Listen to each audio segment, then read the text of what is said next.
Sir नमस्कार. Sir नमस्कार. मी ना वैतागून गेलोय सर. हो. कारण उंदर एवढा त्रास देत आहे. बरोबर. तुम्ही बघून घ्या सर. आणि मला ना मी तुम्हाला सांगतो फायनल सॉल्युशन द्या. नमस्कार नाशिकर बंधूंनो, मित्रांनो, आमचं साई ऑटो वर्कशॉप आहे पवन सिडकोला. तर आमच्याकडे अशी एक गाडी आली, ह्या गाडीला उंदरांनी खूपच त्रास दिला होता या गाडीला.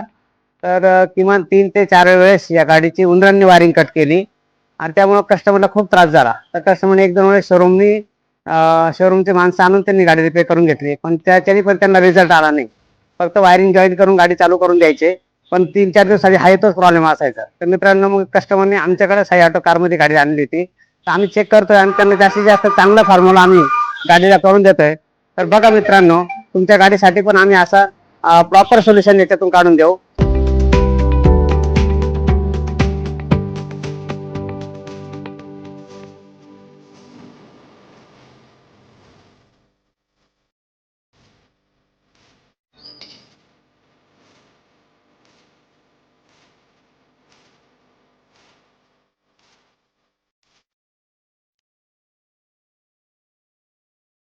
मित्रांनो बघा, हे उंदीर आतमध्ये आल्यानंतर तो गाडीमध्ये उंदीर थांबू नये त्यासाठी मित्रांनो बघा, आम्ही असे काही प्रयत्न केले.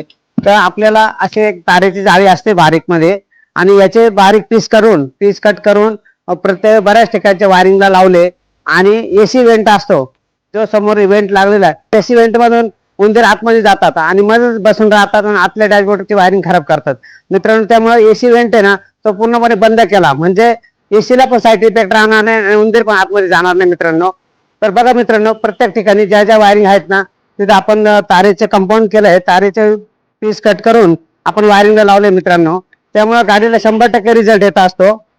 आपल्या कारला पण असे जर उंदीर आतमध्ये येत असेल तर आमच्या साई ऑटो वर्कशॉपला व्हिजिट द्या, तुमचा प्रॉब्लेम आम्ही सॉल्व्ह करून देऊ. धन्यवाद मित्रांनो.